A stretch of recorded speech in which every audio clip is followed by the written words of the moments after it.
about with CD6. I don't even know exactly where to start. Maybe we should start with the smear job that was done against me by so-called journalist Michael Broadcorp. So Dawson, go ahead and let's pull up that link, because for those of you who don't know, I attended the CD6 convention as a patriot who wanted to see some change in our country, who wanted to see the America First movement hit CD6, and I got kicked out along with a candidate who was running against Tom Emmer. He was the only one who had the balls to stand up to him in the entire district, and he was there, and he got screwed out of being able to speak. Go ahead and pull up that tweet, because look at that. There's a picture of me on Michael Broadcorp's Twitter page. How about that?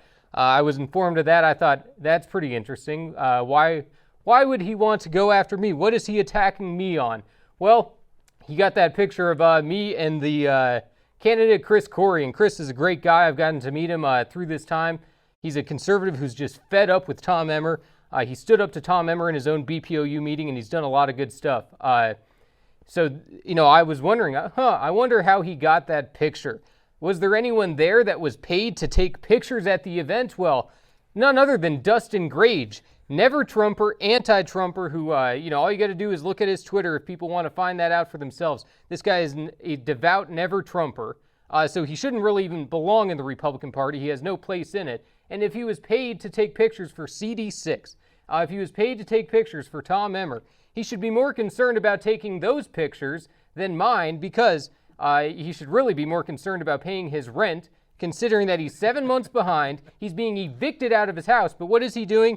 He's taking the time to take a picture of me. Why? Because I am a threat to the establishment, and I don't give a rip that I pissed off a lot of people in that room. I'm not here to make friends. That is bullshit. It's not about friends. That's not what's going to save America. What's going to save America is standing up to these corrupt politicians and the corrupt people who keep them in there. The CD6 convention, it was corrupt. I'm going to stand by that all day, every day, because that's exactly what it was. And it's not just the liberals who are deciding to come after me on this one. We've got our very own Republicans in the state house who are deciding to do podcasts.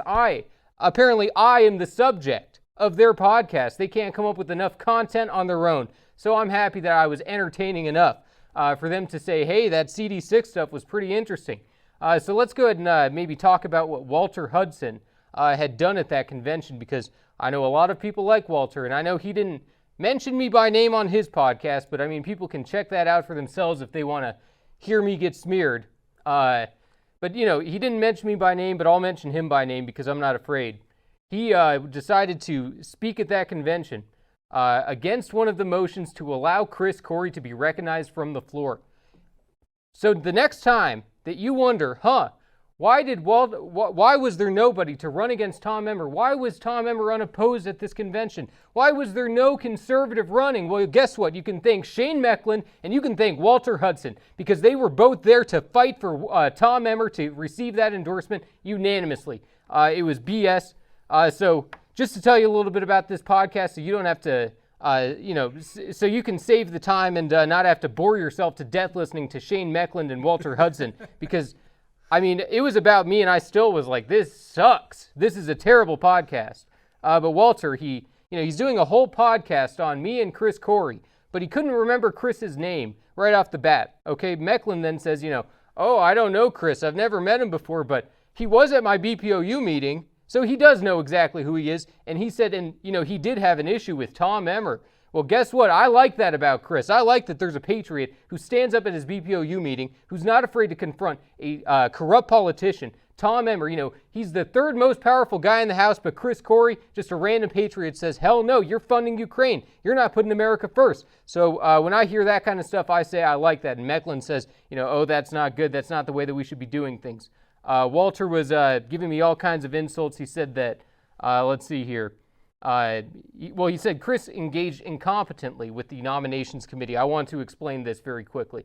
The nominations committee was corrupt. Okay, the nominations committee, several members of the nominations committee were in BPOU meetings saying, I'm running for delegate, please endorse me. I endorse Tom Emmer. The nominations committee was already in the pocket of Emmer before Chris had even announced. Chris knew this because he saw these people at his own BPOU saying, I endorse Tom Emmer. And he's supposed to think that those people are going to treat him fairly in a nominations committee report. Give me a break. We knew all along that he wasn't going to be treated fairly. So they decided to say, Chris Corey is unqualified and not going to be a recognized candidate at this convention. Why did they argue something like that? Well, they said it because they said he, number one, did not have an FEC filing. Number two, they said that he did not do a Zoom call with the nominations committee. And number three, a complete and utter lie. They claim that he said he couldn't raise the money. He vehemently denies that. He says he could raise the money. $10 Rumble Rant from K-Wall for life for the Wings Fund. Cheers. Appreciate that. And Billy22 says, preach it, Jesse. I appreciate that as well. Because there was a lot of stuff that went down. So what happened? The rules, which I have the rules too, so if anybody wants to question me, we can pull it up for ourselves. The rules have nothing in there that says anything about unqualified candidates. That's a fact. So they can try to argue whatever they want. They can come up with imaginary rules. There was nothing in there that said anything about unqualified candidates. Number two, they said the FEC filing. Well, if that is a rule that you want, if you say that a candidate must be filed with the FEC before the endorsing convention, that's a rule that you should probably put inside of your Constitution or maybe inside of the convention rules. But guess what? There was no rule that said you had to be filed with the FEC. Number two, they said the same thing about him, that he did not do a Zoom call with them. Well, let me tell you about Chris Corey. He is not a tech-savvy guy. He's not a technological guy. He's not someone who's spending all of his time on the computer. So when he hears, I got to do a Zoom call, I've never done a Zoom call in my life. So he says, I know how to do a conference call. And they did a conference call with him, which it doesn't even have in the rules that the nominations committee is obligated to even do that. So a candidate isn't even required to meet with the nominating committee. So they can come up with all these things after the fact and say that this is what Chris wasn't following the rules. Chris followed every single rule, and it was the nominations committee that didn't follow the rules. So Walter Hudson can try to spin it and spin it and spin it, but he was the one who went up and fought for Chris Corey to be censored. Walter Hudson was the one who fought so that Tom Emmer would be unopposed and that nobody could challenge him. So we can think that he's a Liberty champion. I saw something else on Saturday. And let's see here. Around 10 minutes in is when they decided to start mentioning me. They say, and they misstate the amendment. Shane Meckland, of course, not that he's the most intelligent person in the world, but it's not like he was really even paying attention because he was misstating the amendments that were being proposed. He claims that we were trying to remove a section about unqualified candidates. Guess what, Meckland? There was no section about unqualified candidates. I read those damn rules 5-6 times. So for a guy who just got off the House floor, wanting to pretend like he saw and knew everything that was going on, it's a joke. He didn't know anything. And let's see here. Shane Meckland also. I don't think anyone knows who Shane Meckland is. Nobody should. State rep. Right, exactly. He's irrelevant. But he actually had to correct himself at one point because I think he realized what he said. And then he said, no, I mean, I shouldn't say it like that. But he said, about me and about Chris, he said, you're undermining, he was saying what the problem was. You're undermining the establishment. So he slipped up and he told the truth for a second where he said that the real issue with what Chris and I were doing was that we were challenging the establishment. And we were undermining them. And that's true. We were proving that their convention was corrupt and rigged. And there were so many people, and Chris had so many people talking to him after saying, thank you so much for running. You got a spine of steel. I can't believe that you were willing to do that. And, all these people just making motions just to let him speak. I'm not saying that anyone had to vote for him. I'm not saying Walter Hudson had to vote for Chris Corey or nothing. I'm just saying let the guy speak. He did nothing wrong. He followed the rules. He met with the nominating committee.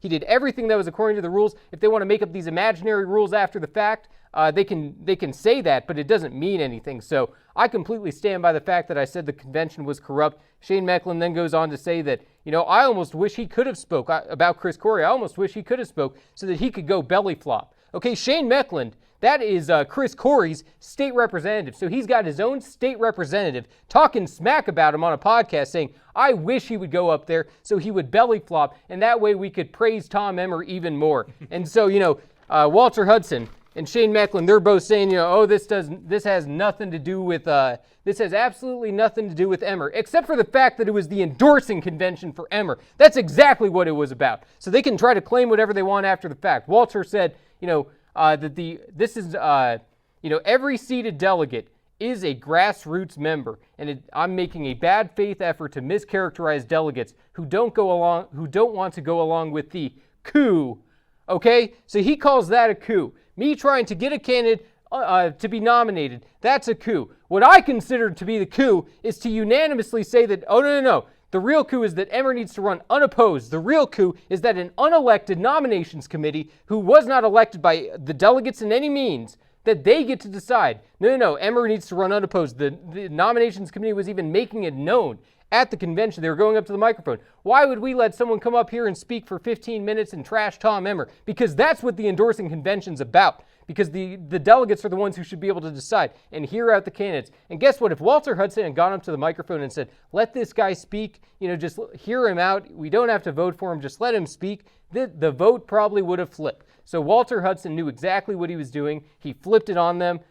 He confused all these delegates. He made it try to sound like some parliamentary BS thing. He said, I didn't have any problem with the rule changes. Well, then why did you vote against every single one of them, Walter? So you can say all that after the fact. It's BS. Because Walter's clearly not concerned with the conflicts of interest with Bobby Benson. Bobby Benson is paid by Tom Emmer, and somehow he's the chair of the party. So we're supposed to think... CD6, right? He's the chair of the CD6 party. You talk so much to like political types that you got to remember, not everyone's following this stuff. Right. But Bobby Benson, a paid staffer with Emmer, is also the chair of Congressional District. Right, and he nominated the nominations committee. So Bobby Benson, the one who's paid by Tom Emmer, the one who was chairing the convention, he was the one who was, calling us out of order. He was the one who told Chris Corey and I that we had to leave. It was a bunch of BS. And Walter, he said that I defamed the body. I never called the body corrupt. So he can take that one back, because what I said was that the convention was corrupt, and what I mean by that was that the nominations committee is corrupt and Bobby Benson is corrupt. And Bulbous Bobby Benson, that's his new nickname, Bulbous Bobby Benson. He looked like he was ready to cry when I called him out. 8 a.m., I was right in his face telling him, you give Chris campaign credentials. Who do you think you are to try to deny this to him? I know who you're paid by. I know you're paid by Emmer to do this, and you should just let him run. He's probably going to lose anyway. Just let him speak. Let him say his mind. Walter even said that I am developing a reputation that doesn't respect the grassroots. Do you think Walter should be saying that about me? Because I care a lot about the grassroots. I care so much about the grassroots that I helped a grassroots candidate try to challenge Tom Emmer. And, these guys try to say Walter and Shane. They say, I've never heard of this guy. He's never been around to our BPOU meetings. Oh, so he's not in the club. Good. And guess what? That's not a part of the requirements either. And what's more grassroots than a candidate you've never heard of before? A candidate who's not well known at all. What's more grassroots than that? So they need to know for a fact that the nominations committee did not give him a fair shake. It was completely corrupt, and, Broadcorp is saying that Taylor Rahm needs to disavow Action for Liberty because I yell about corruption. That's an interesting take. Walter Hudson seemed to say that Taylor Rahm is the right way of doing outsider politics. That's an interesting way of putting things. I'll phrase it like that. And Walter said what happened is, and then Walter tried to misclassify everything and misrepresent me, misrepresent Corey, and he doesn't have any of the details or the story. So for him to be making these claims is extremely rude. He said what happened was they went down a list, and then they got to Chris Corey, and then they called him up and said, you're going to prevail. This is a good thing. You're going to win, filling his head with lies, and that I was victimizing Chris Corey. Who said this? Walter said this? Walter Hudson said that I was victimizing Chris Corey. So Walter Hudson can shove it for all I'm concerned. Liberty champion no more, and I'm still waiting for that never again bill to hit the floor. Has he introduced it? Sure. Where's it been on the floor? I haven't seen it. Have you? Do you really think there's going to be a vote this session?